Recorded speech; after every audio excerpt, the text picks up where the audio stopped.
What is up? My name is Peter John Andre, and I'm the producer and songwriter behind Zip Lips. Today I want to take you through Stay. Stay we released a few years ago. I made the song with my good friends, the Curries. The Curries are a folk rock band out of Florida and Virginia.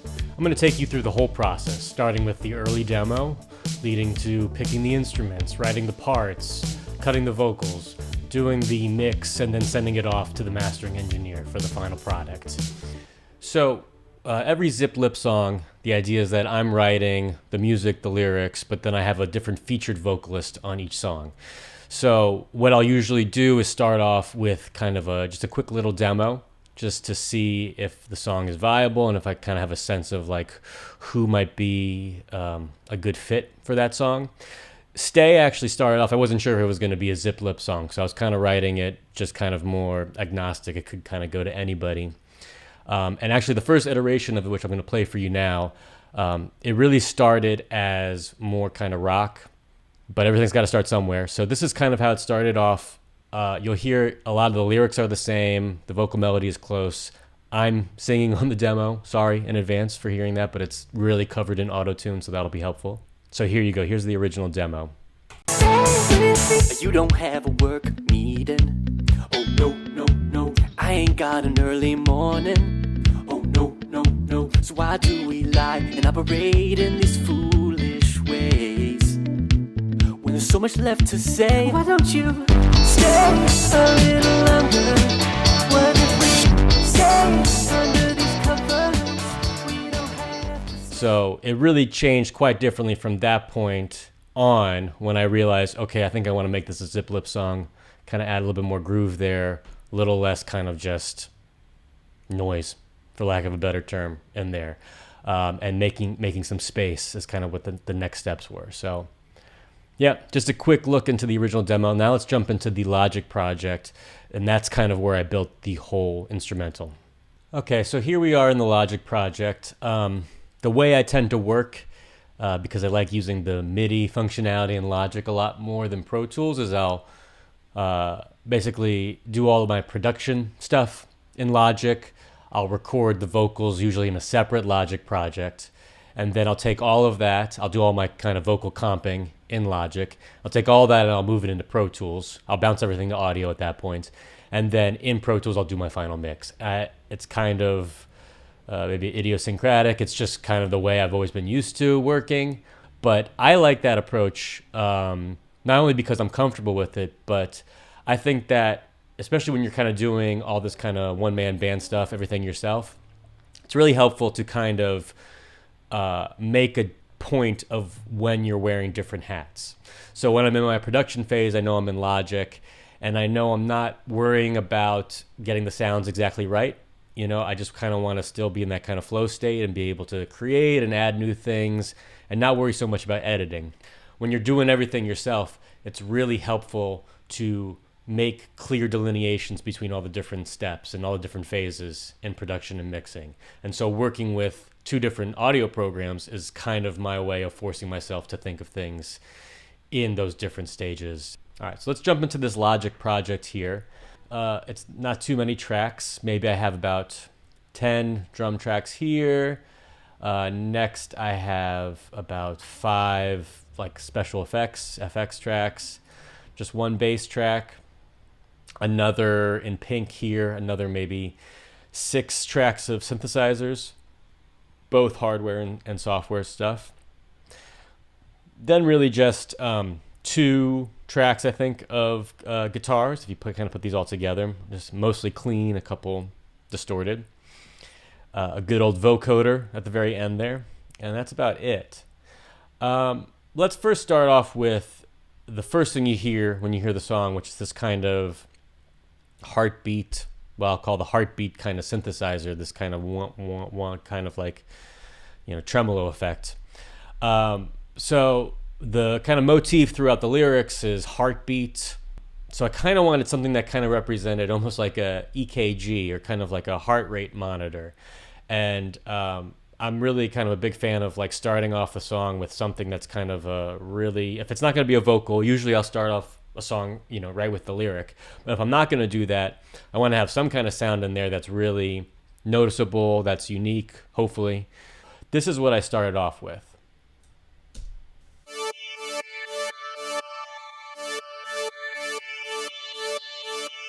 So it's my Juno 106. I'll take off the effects for the moment so you can hear it kind of playing.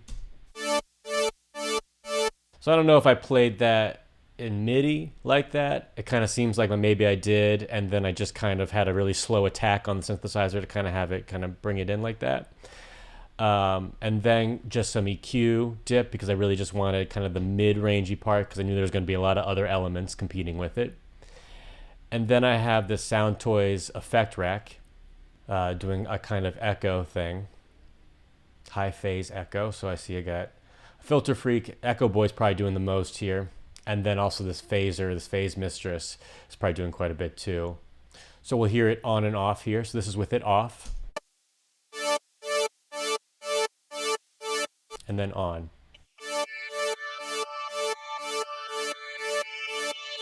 So that the kind of shimmery echoes you can kind of hear in the tail of that be kind of that Sound Toys effect rack. And then I have just a Valhalla, just kind of rich chamber, and that's playing really throughout the entire song. Comes in at the beginning, and then towards the end I bring it in, just kind of have that motif kind of appear again. Okay, now let's jump to the drums. It's really quite a simple pattern when it comes to the kick and the snare. Let's hear that.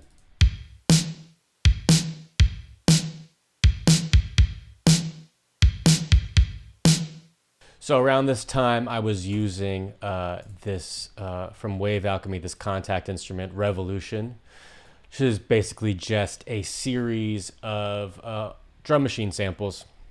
For the bass drum, it looks like I'm using the Roland 505, which really is not the greatest sound. I usually don't like it in a lot of things, but I think because it's got this kind of basketball bounce kind of sound to it. Let's see if I can isolate it here. But I think for this song, because I didn't want it to be too weighty of a kick, too much low end, it kind of worked. It got out of the way fast enough, and that's kind of what I was looking for because like the kick pattern is, I guess, pretty fast, and the bass is as you'll see, is moving around quite a bit. For the snare, I'm using a Lindrum sample, but it doesn't sound like a typical Lindrum sample in terms of how it would be pretty bassy. I don't know if I'm cutting out the low end here in the sample. I might have done that a little bit. But yeah, it's a little bit less low end in that snare than I'm used to for a Lind sample. And then for the hi-hat, I think all the rest of the instruments here are going to be mostly Lindrum samples. That's usually around this time too when I was writing Stay. I was probably using a lot of Lindrum samples when I was writing demos. So it was just kind of like the song was kind of built around those sounds, and I just got really used to it. Now, I think in the kind of later Zip Lip songs, I'm kind of moving away from those Lindrum sounds just because I've used them so much. For the kick and the snare, for the kick, I would have cut a little of the low end here, and then I would have added Decapitator, just adding a little bit of punch there. And then we have Devil Lock, which I love putting on the drum bus. I don't have to add too much in the mix. Here I'm only adding maybe 20%, which is actually kind of a lot for what I usually do. But that's adding quite a bit of that kind of parallel compression to it. The real kind of thing that's carrying the weight is this non-linear reverb. And you can hear with it off first, and then on.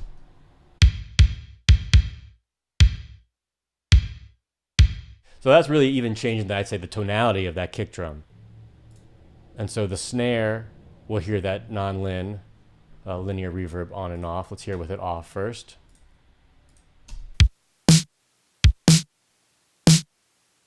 And then on.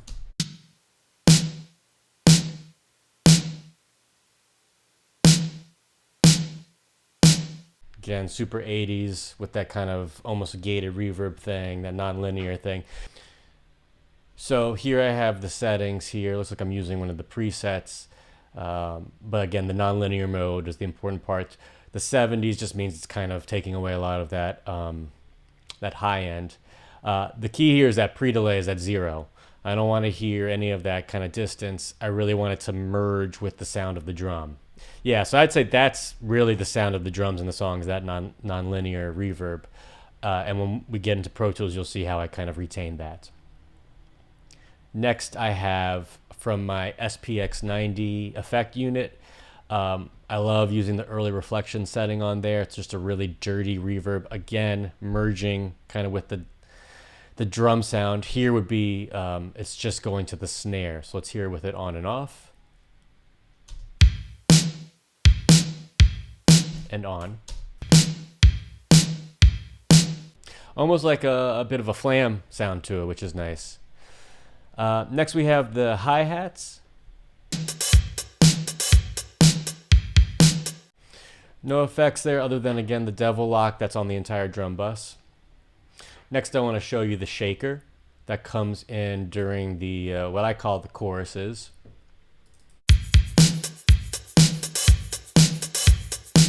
Fair amount of plugins on this one. It's again going to that rich chamber. We're cutting out all that low end. It's probably not really even there on that shaker instrument. Looks like I'm boosting quite a bit on the high end, at 12K there. And then I really love using sample delay as a widener in Logic.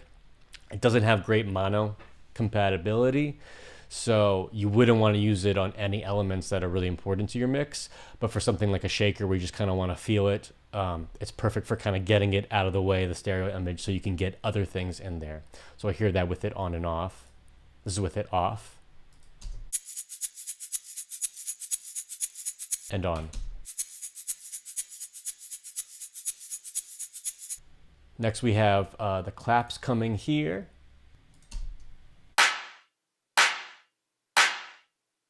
And again, using that sample delay to widen it. Here's with it on. We have some crashes here as well.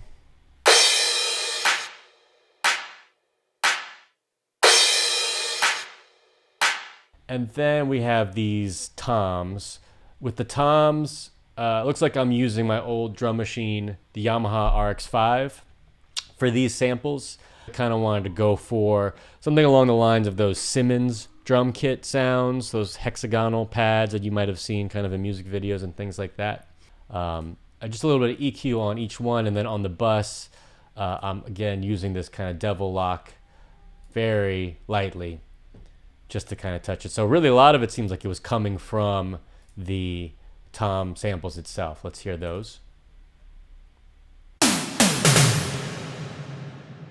So again, really electronic, not at all acoustic sounding, but really fit the vibe of the song. And I think that's it for the drums.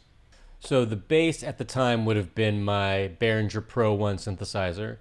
I don't have it anymore, but we can show you what the settings looked like for this patch. Pretty standard. Oscillator 1 at the oscillator A at the first octave, oscillator B octave below. Looks like we got a square wave in there, a triangle wave, and a square wave. I'd say the key really here is really no attack on the envelope, or zero attack. Kind of a lot of release for that envelope, considering how fast that bass patch is. It's kind of surprising to see that. Cut off really around 9 o'clock there, not very high. But just really simple kind of bass patch that you would have on a mono synth. Okay, let's hear it without the effects.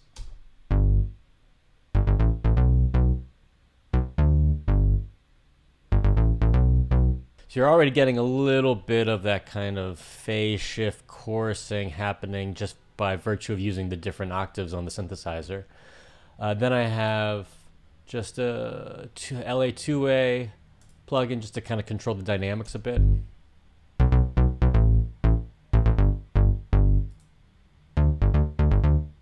with it on.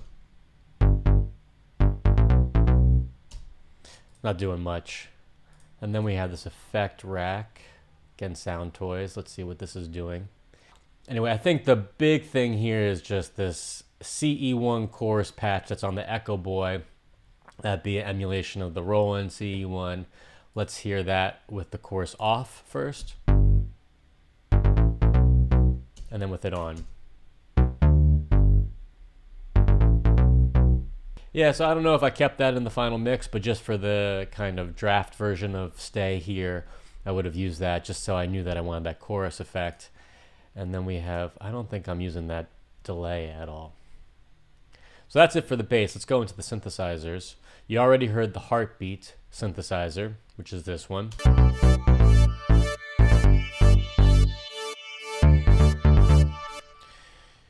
And then we have in the choruses, this would have been the like Roland D50 patch that I have. I have the Roland Boutique version of it, so that's a D05. And that's the kind of synth stabs that are happening in the chorus. We can listen to them here.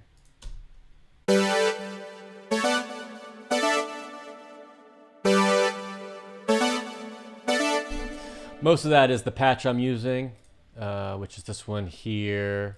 I believe that's a patch I probably found online. A lot of the D50 patches you can find, all the like third-party cards that they used to sell. You can find a lot of that stuff online. So I've loaded a bunch of them into my D50. So this is just kind of it's probably trying to emulate kind of an analog synthesizer, but I like that kind of that digital, like late 80s, early 90s digital emulating analog. A lot of that stuff.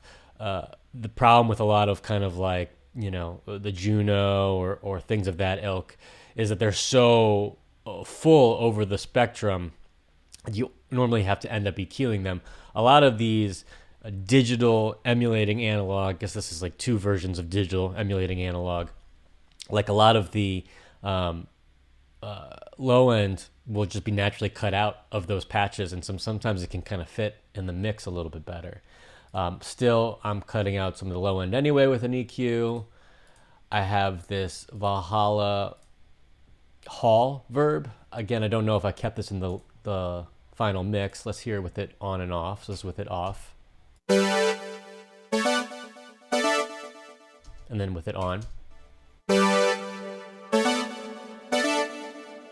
Doing a lot there to kind of add some more in the release of the synthesizer. And then we have a gated verb. Doesn't look like I'm using any of that.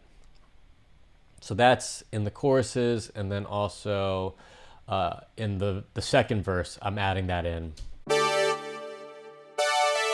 We'll hear that with the bass.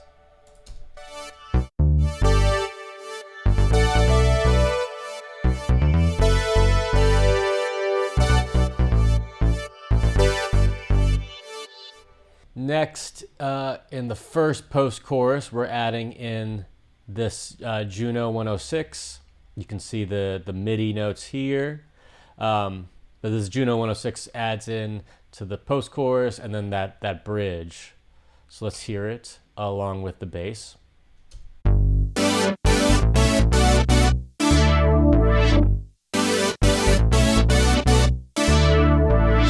You can just naturally hear, again, this is the actual Juno 106. You can hear all that low end compared to the D05, right? Compared to this. I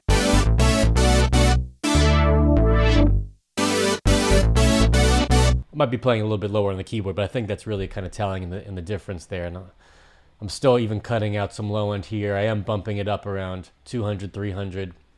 Just to kind of add, again, there's no vocals happening in that section, so I needed the synthesizer to kind of add some of that kind of low mids to give it some weight. Also, we're adding micro shift. Again, here just to give it a little bit more of that kind of stereo width action. And then I have this ping pong echo thing. So that I am just automating in at the tail ends of the bridge and that first post chorus. So let's hear that happening. I'll mute everything except for that.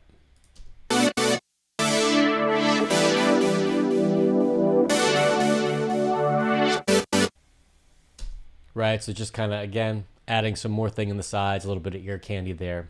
And then I have this, another Juno 106. Let's hear that against the bass and that last synthesizer.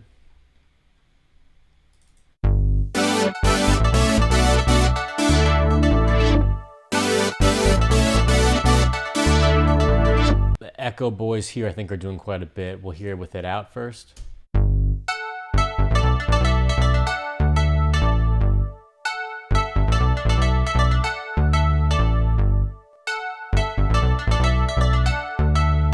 So that first one's just adding in a chorus. This next one, I think, is the thing that's really adding in. Yeah, so you have this ping pong delay, 8th note on one side, 16th note on the other side. So this is with it out. And in.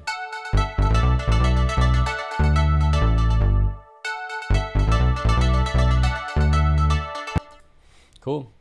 Next, we have this Juno that's just happening in the bridges, it looks like. I'll mute that. Nothing but decapitator on this one. Just a little taste. Let's hear that.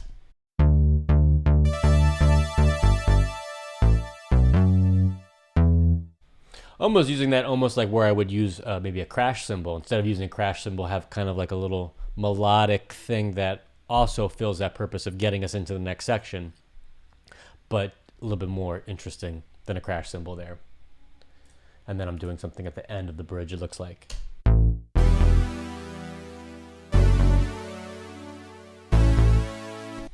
Cool.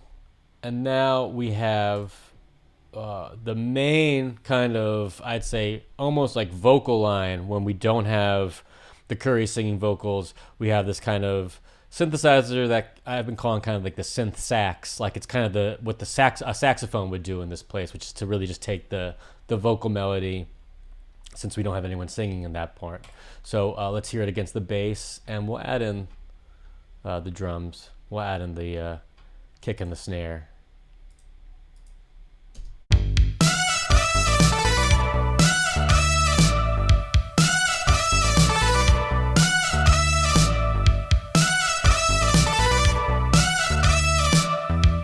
Yeah, so that started off with this Pro One soft synth I have from Yuhi. We'll hear it without any of these other effects.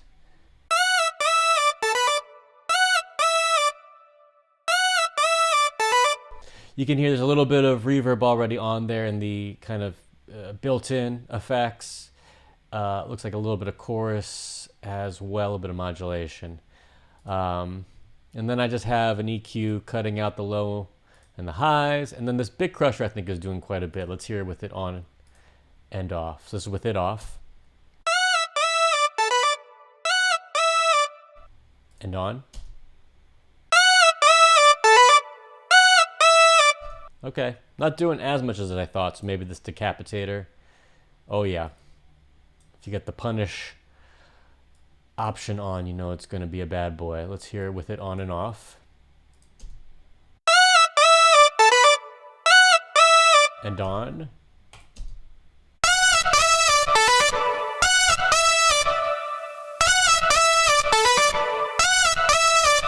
Almost kind of giving it that sound of like when something would be like really hugely compressed, that kind of sucking kind of sound, but without the compression part of it. It's just kind of adding that to my ears at least.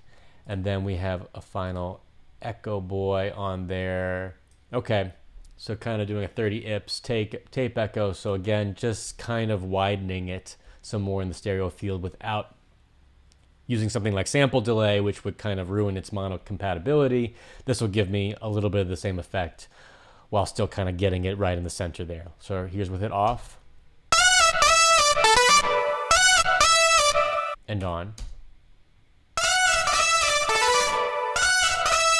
Also gives us that sense of kind of pushing it back in space a little bit, which is kind of nice, gives it a little bit of depth. I think that might be it for the synthesizers. We'll listen to them all together in that part, just so you can get a sense of how it all sounds together.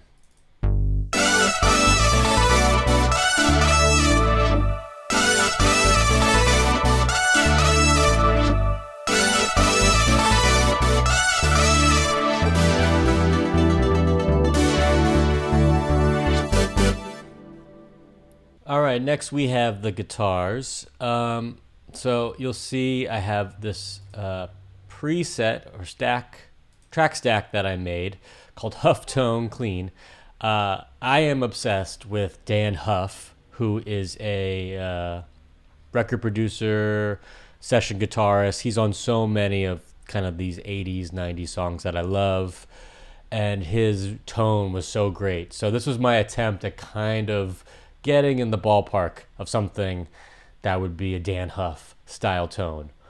And so what I have is I have my dry signal, and then I'm doing several different sends, and all these sends are then going out to another kind of bus that's got some more echoes on it.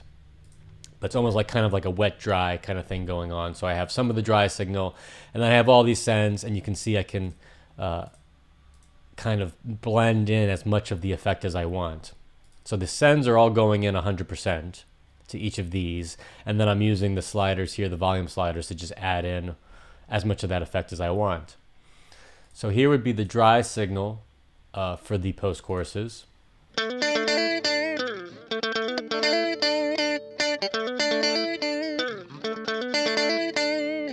I probably would have already put this through my distressor compressor to already compress the dry signal coming in. Probably added a little bit of tube EQ as well.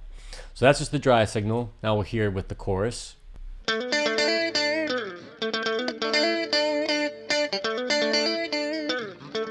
So I'm using the digital chorus preset in Echo Boy. Then adding some micro shift here. Again, just to spread out.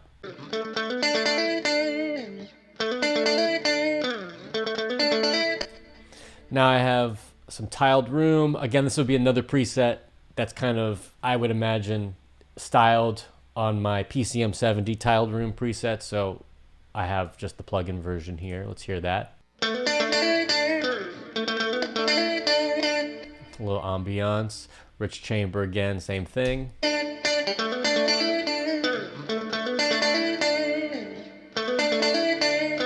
And I don't believe this big chorus, yeah, nothing's getting sent to that.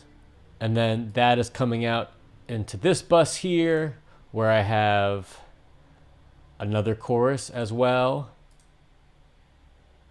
And then a little bit of 15-nip slap, again, to probably kind of spread it out. So let's hear that all together.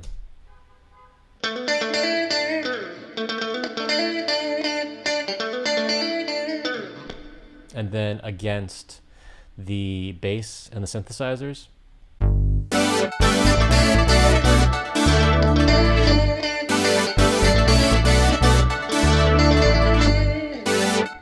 Cool. And then we have, in terms of other guitars here, because I have a bit of a tapey kind of in the same ballpark of what I had before.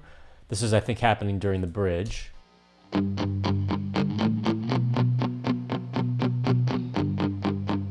Actually, that's going to be like the drop chorus. So very similar to what we had before. You can see I have all the same effects on here. The difference would be adding in this sketch cassette plugin.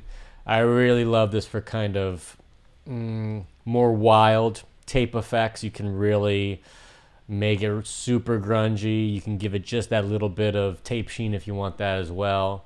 Let's hear it with that on and off. And then on.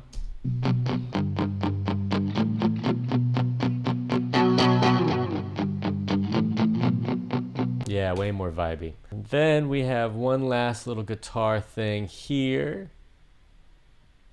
That's in the bridge. And this is not using that kind of huff tone as a starting point. Let's hear it without the effects first.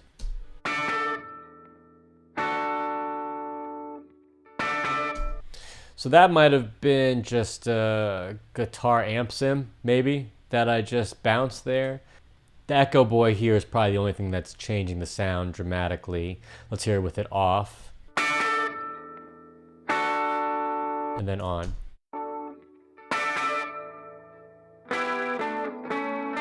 I mean, of course, good chorus on a guitar, I'm not gonna turn that down any day now. And then we have, finally, the vocoder that's happening in the choruses. You can't really hear it in the final mix too well, but it's adding a lot, I think, to kind of beef up those background vocals that happen at that time. So this would have been, I would have taken, it looks like, from my scratch vocal, I would have taken just that stay part. Let's hear that. Stay. So you can hear the auto-tune on there already. I have some kind of my just generic kind of vocal plugins here. And then I sent that through the vocoder down here. It's called the Just Enough vocoder, probably because I was using that on my song Just Enough. This is just the stock Logic vocoder. I think it sounds fine for these purposes. And you can see I'm sidechaining in that vocal that we just heard. So we can hear that together. Stay. Stay. Vocoder has RVox in there quite heavily to just really get it front and center. Another decapitator. And then some micro shift here. Along with, it looks like, a vocal reverb. That would be, I'm probably just using this preset straight. Just a nice plate, which I love for vocal reverbs. And then that ended up like that. Stay. Stay. So that's happening in the choruses, or you could say pre-choruses, right before, right underneath all of the other background vocals. We'll go to the FX here. So I have a little of a reverse reverb that I think was probably a snare hit that I bounced the reverb and then I reversed it in Logic. Let's hear it with just how it started off. Okay, so it actually sounds like maybe a clap reverb. So the reverb that I added to a clap, I just took that reverb, I bounced it, and then I reversed it in Logic here. So it sounds like this now.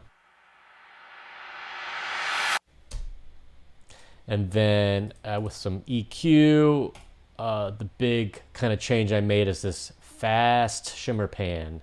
Let's hear that with it off first.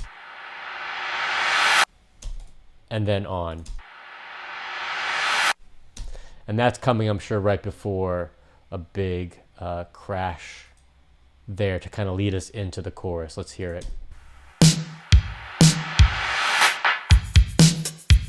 So it's probably that reverb on that clap you heard, reversing that.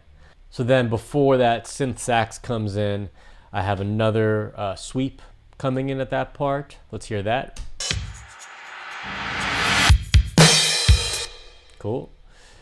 Then along with the toms in that post-chorus, I also have these zaps, the kind of like classic kind of disco zap that you would hear.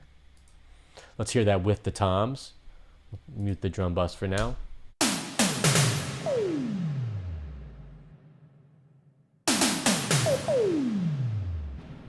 Yeah, really fun. Then I've added in some crashes here. I think because the crash in the song doesn't come on the one, I still wanted to have something happen on the one there in the choruses. So I have a little kind of just hint of a crash there.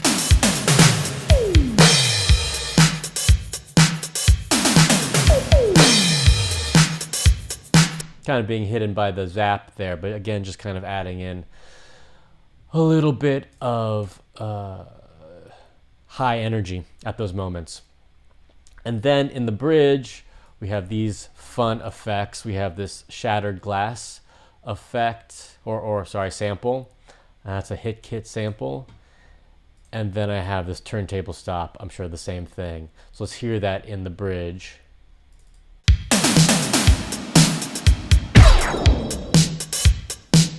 Yeah, that glass thing just really reminds me of that Kate Bush song Babushka, where she, at the end, I think it's some Synclavier samples, perhaps, or Fairlight samples, maybe, of breaking glass. So again, kind of with that 80s vibe, I want to bring in some of those elements in there, and that was one that was of a little fun Easter egg in that bridge there. So that's the whole Logic project. I'll give you everything together from the post-chorus just so you can hear a little bit of how all those elements sound together.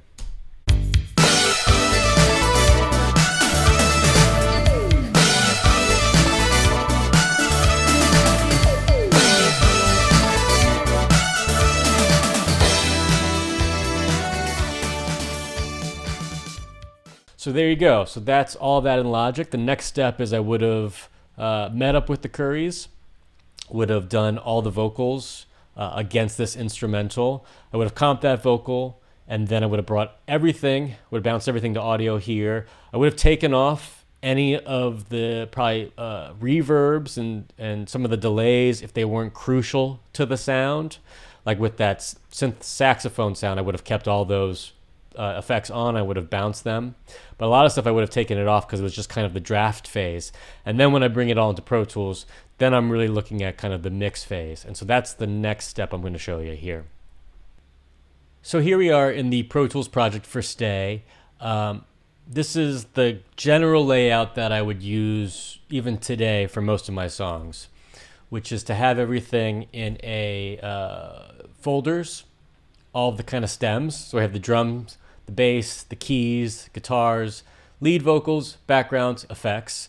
Then I have two, so those are all routing folders in Pro Tools. Then I have just two folders for all my reverbs and delays that I use commonly throughout the song. I have this filter sweep bus that I'll explain a little later. So all those stems then go to my 2-bus. That's where I have all my 2-bus processing. Here I have my Silver Bullet hardware. I've just made it inactive for this project for right now as I'm going through it. But that would just naturally be on from the beginning as I start mixing. It's just kind of a tone box. It just gives me a little bit more of that kind of grit that I would get if I was going through like an actual mixing console. And then I'll have this Goldfoss kind of smart EQ on.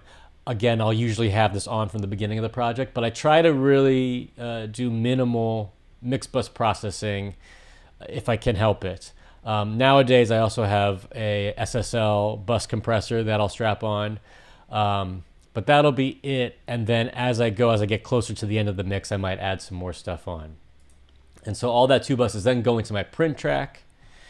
And my print track is where then, because I'm using a lot of hardware, along with these plugins, I have to print everything live. I can't just bounce it automatically to disk. So I'll print it to this track, and then that WAV file I'll then bounce and send to mastering, or send it to the the Currys if I want them to listen to a song, or whoever I'm working with. That's my basic kind of organizational workflow. So these routing folders where I have all the audio, not only can I have a bus as I do inside the routing folder, but the routing folder itself is a bus, and you can see I have some the nonlinear reverb I have in there, and I also have some other bus processing. So we'll talk about the drums first. You can see in these comments here a lot of the tracks after I bounce them from Logic. I'm also doing some further processing. Where it says EL8, that would be my distressor. The EQPKT, that would have been my Clark Technic kind of Pultec style EQs. I don't have those anymore, but I was using them a lot in this project. SPX90 would be my Yamaha SPX90, as I use this mostly for the reverbs. And then I have, again, my PCM70, the Lexicon reverb. There's that tiled room setting that I love so much. So a lot of what I'm doing is, if I'm going out to hardware, once I'm kind of close to the end of the mix, I'll actually bounce that hardware reverb or delay into the project, so I have it there. So at this point, nothing's going out to hardware. It's all bounced into the project. Let's listen to the drums from one of the verses.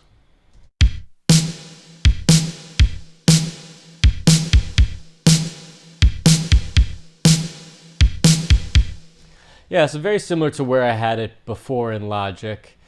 Again, that nonlinear is doing quite a bit here. I have that up. Let's hear with it in and out. So this is with it out. And then in. Again, it really changes the tonality of that kick drum. And then I also have an Oxford inflator. Just a little bit here, just only at 20%. So that's just adding to the loudness. It's probably not doing too much, I think, in this scenario. Let's hear it with it off. And then on. Yeah, just a taste of that. I was using the SPX90 for the snare reverb, but then I started this new reverb here. So let's listen to the snare with this new reverb out. And with that new reverb in.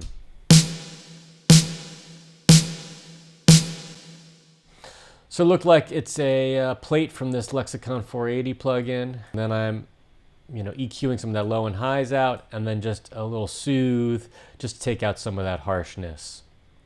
Again, just kind of getting more into that arena rock territory, I'd say, for that snare. I'd say Stay, compared to some of the other Zip Lip songs, is a little bit more, has that rock edge. Again, you could see from that original demo. And so this was my kind of attempt at like a Def Leppard type snare sound, or any of those kind of like arena rock bands from the 80s. In terms of anything different on the sounds here, this clap, I added this Gem Dopamine plugin, which is kind of a way, just like an exciter almost, a way to get a little bit more kind of high-end energy without using EQ. And then I added on Micro Shift. Again, I think it might have been on the Logic project, but this is, I must have took it off before I bounced it, and then I decided I wanted it back on. So here with those plugins off, and then on. And then on top of that, I added this tiled room reverb as well.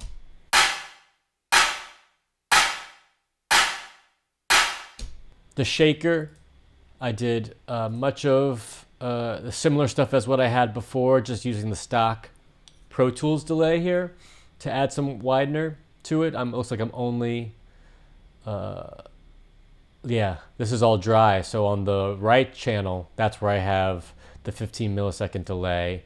And then also tremolator, just to give it some of that movement on every eighth note.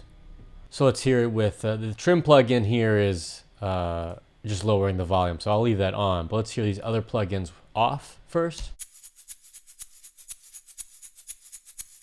And then on. So again, it's not going to be very mono compatible, but for the shaker, you don't really need that. I don't want that to be kind of in the center. I want it to be really far on the sides. The tom bus is about the same as it was before. Again, I don't need any of that super low, so I'm cutting those out. And then the tom verb is, again, a non-linear reverb, but this time I'm using some impulse responses I have from the AMS RMX16, kind of a very famous 80s hardware reverb. I'm using a pretty long non-linear setting here. So let's hear those toms again.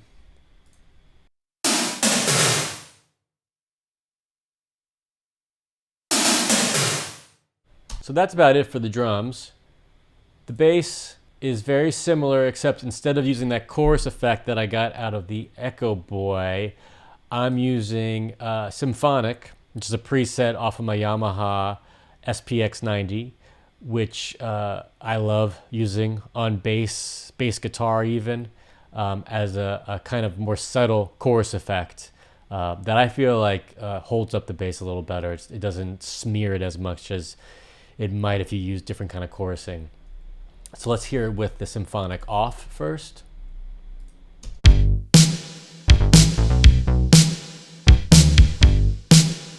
And then with the symphonic on.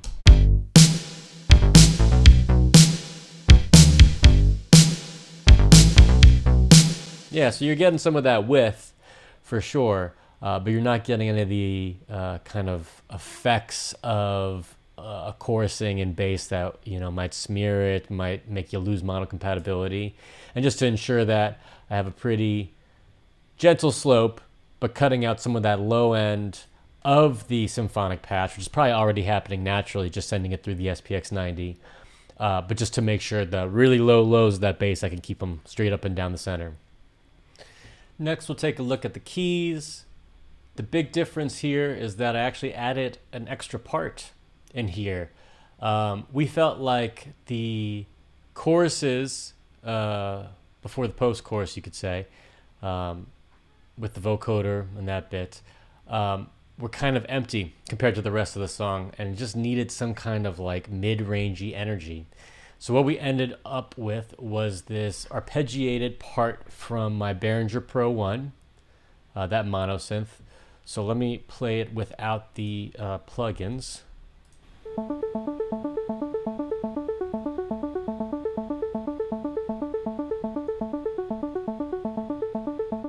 Just messing around, really. Probably with chords that are just kind of in the same kind of key as what I was working with, but nothing really thought out with. I just wanted some of that kind of energy. I didn't even really want it to have kind of a melody to it. So the first plugin I added on here was the Sound Toys Effect Rack. And that's adding in, looks like just some chorusing. Let's hear that.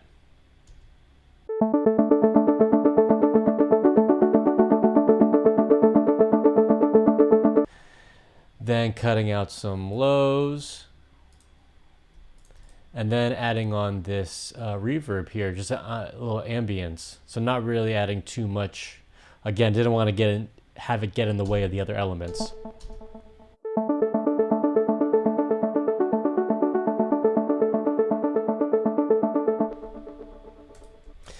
Then we have a tremolator here. Yeah, just kind of having it move along with the drum beat.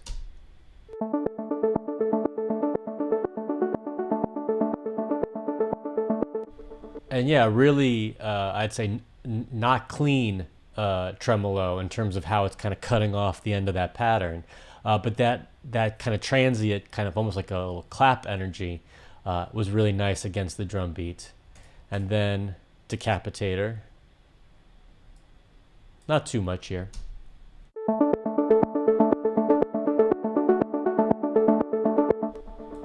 And then another compressor to finish things off. But really, I'd say that tremolator's doing the most there. Again, that with the drum beat.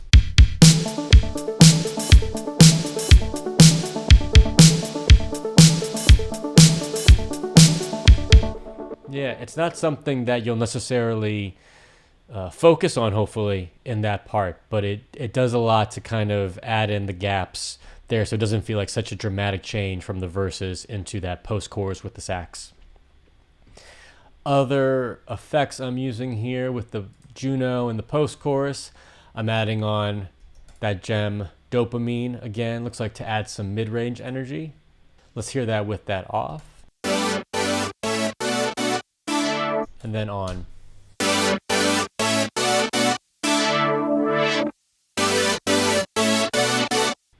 Yeah, it adds a really nice texture there that, again, I think cuts through the mix really nicely and gives it some of the feelings that maybe like a distorted guitar would.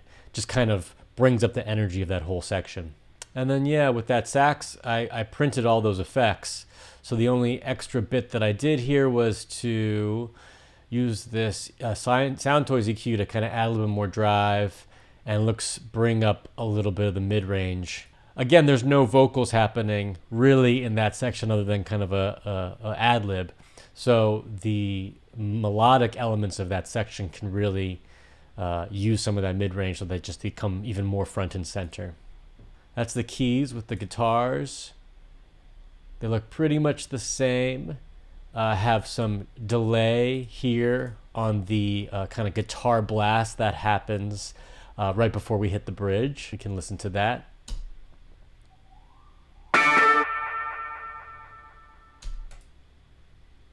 And that's the Sound Toys Effect Rack.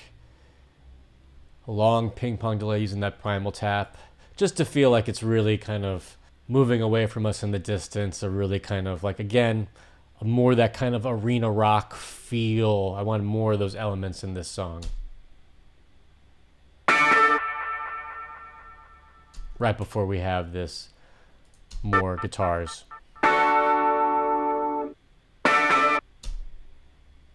Nothing else here I've really added to the guitars other than some more hardware EQ just to boost some of the highs and mids.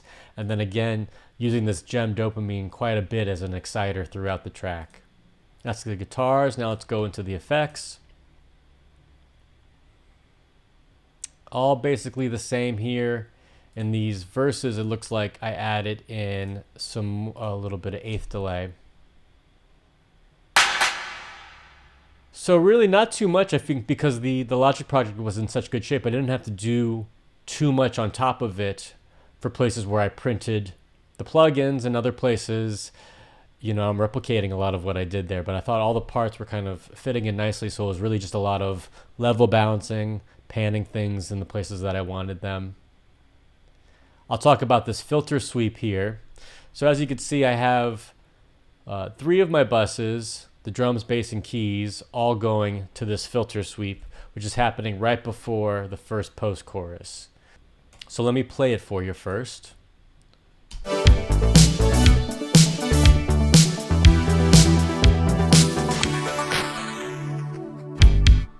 So it looks like with this lo-fi effect is doing quite a lot here. I mean, obviously we have these filter sweeps with the EQ, but you can see as the filter sweep is happening, I'm also changing the sample size so that it starts off fully and then it's going to end, let's see,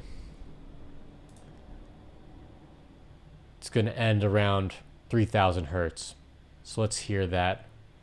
Just on the bass and the keys, I think it'll give you a good sense of what it's doing there.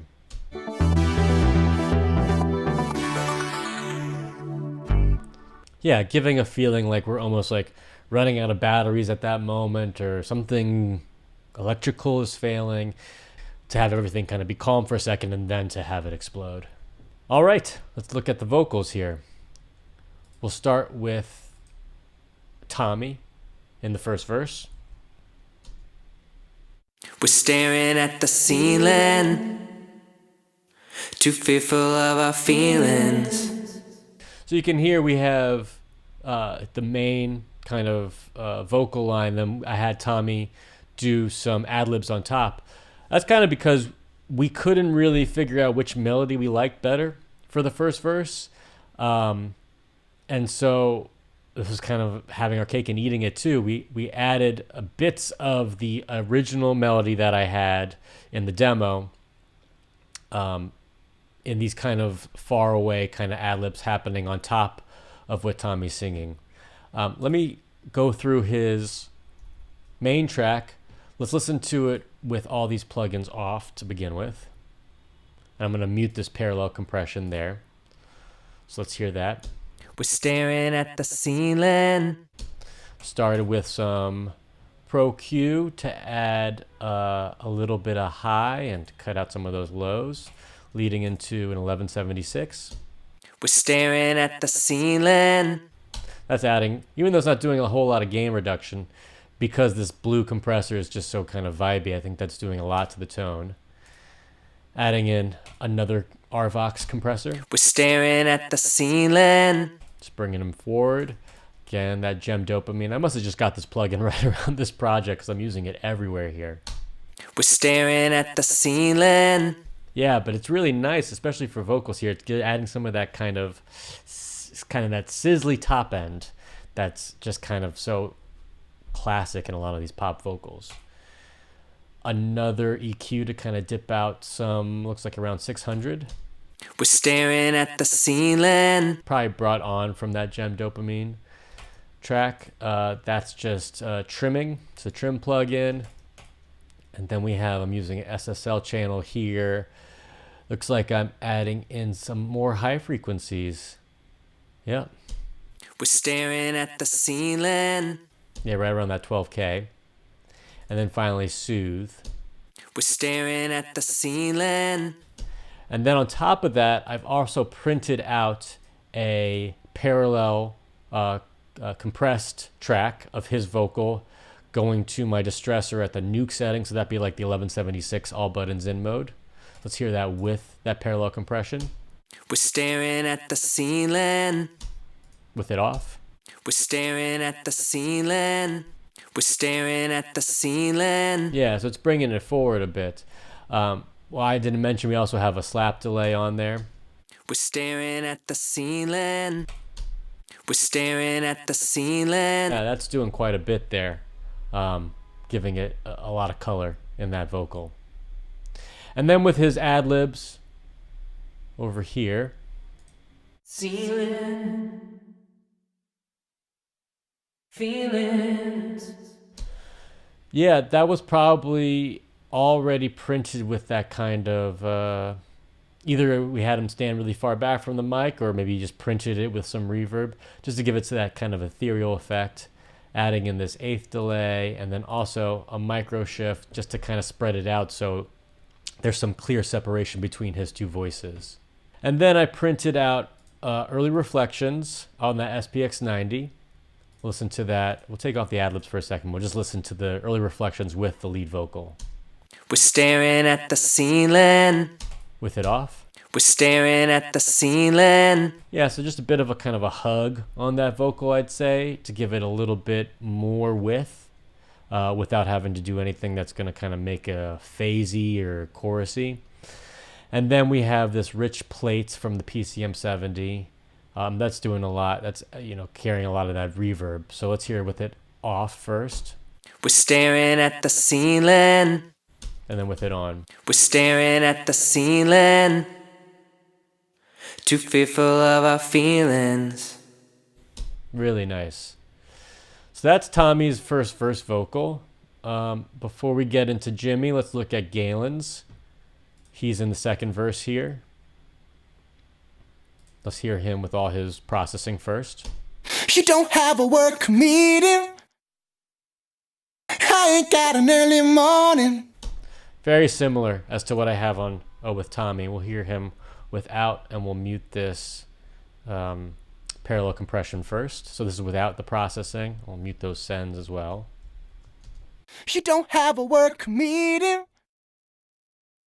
I ain't got an early morning. Cool. Pro Q doing basically the same thing. I bet you these plugins are basically the same as what I had on Tommy. So let's hear them on Galen now. You don't have a work meeting. I ain't got an early morning.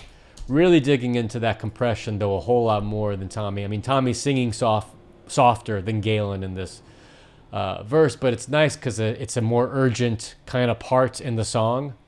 So it's nice to have him dig into that compression a little bit more there. Yeah, and I'm guessing these are all the same. Let's add the slap back on. You don't have a work meeting. I ain't got an early morning. And then the micro shift. Why do we lie and operate in these foolish ways? Nice. And then we have, again, the parallel compression on that nuke setting. You don't have a work meeting. Just to bring him far forward again. Now we have Jimmy in the choruses.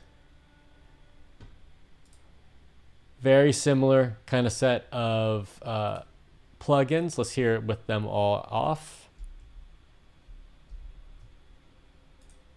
Why don't you stay a little longer? What if we stay under these covers? And then with everything on. Why don't you stay a little longer? What if we stay under these covers? And then with the parallel compression. Have to stay thinking we can't go all the way, love, yeah. When all I want is you to stay with me. So there you go. Really similar processing for all three of their voices, even though they're quite a bit different. I might have just done some different EQ choices, but really, I still wanted there to be a good sense of continuity between all three of them, especially because they're each taking a verse and a chorus. Jimmy's taking the bridge. And so that was kind of the thinking behind using a lot of the same plugins and not having anything too different. There's a few ad-libs throughout. This one's kind of a fun one here. We can listen to that. You don't have to say. A lot of that's going to be this Echo Boy plugin here. Popstar Radio Echo. Can't think of anything better. There you go. Using that transmitter style. I think I've mentioned this before. I love all of these different styles on the Echo Boy. That telephone AM radio, some of these are really great. Instead of having to do the kind of classic using an EQ to give it that radio or telephone kind of sound, using this Echo Boy and either getting the mix all the way up or using it any way you kind of want to is a great way to kind of have stuff, again, cut through the mix very easily. So that's basically the leads. And we'll look at the backgrounds now. So here's it looks like Galen and Tommy, I think, in those choruses, backing up along with the vocoder. So here's just Galen and Tommy. Stay. Stay. And then now you can hear the vocoder behind and how it adds a lot of weight to their backgrounds. Stay. Stay. We have them at the end of the chorus here with some more harmonies. Can't go all the way, love, yeah. We'll listen to Jimmy as well on top of that.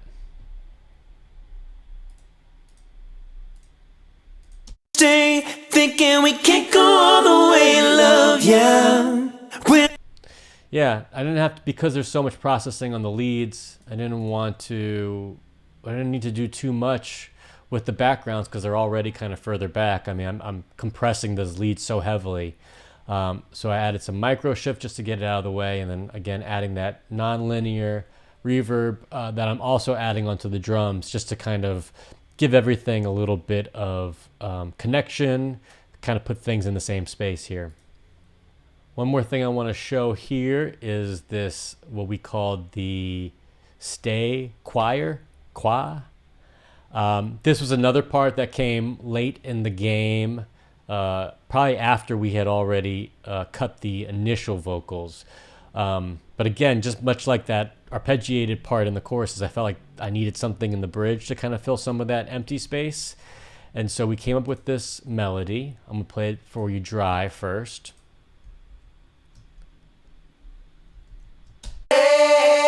Stay, stay, stay, stay. So that's just Galen and Tommy. So I hear more than two voices there. So clearly we tracked them multiple times, probably all standing around the mic at different places. And then I bounced that all to a 2-track. So the first thing I did was take this little altar boy, and it looks like I changed the formant a bit. Stay, stay, stay. With it off, and then with it on. Stay, stay, stay. Yeah, so it kind of, into my ears, kind of puts it in the back a little bit as well. Then I have this hall choir, 100% mix. So this is doing quite a lot of this heavy lifting here. This is with it on.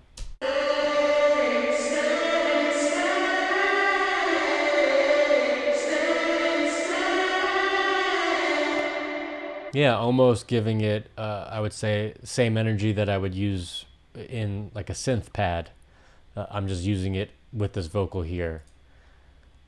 Here's the tremolator again, very similar to what I'm doing in that ARP patch.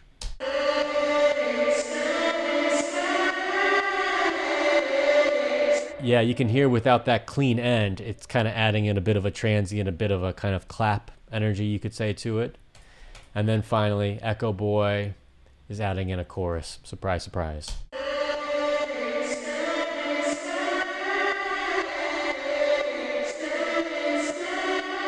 But here it's almost like it's giving energy of like a phaser. You can kind of hear that modulation going in and out. And so that's kind of really nice for that part where it's kind of empty as it is, and it's kind of ethereal until we get back into the kind of big post-chorus energy. And then a little bit of micro shift at the end there. Yeah, so that is basically it for the Pro Tools project. At this point, I would have printed it out, and I would have sent it to the Currys to see if they were digging where I was headed with it, and then it would have been off to mastering. That's basically it for Stay. The project didn't have too many tracks. Even with the vocals, a lot of that I was bouncing down as I was going, which made it a lot easier to kind of deal with. And I think this was the first project where I realized more is not better. Having everything kind of organized and simple and printed in a way really helped me get to the end product a lot faster than it would have been otherwise. So I hope this is helpful for you. I'll probably do some other kind of breakdowns of some of the other Zip Lip songs if you guys like these. Thanks for watching. Appreciate it.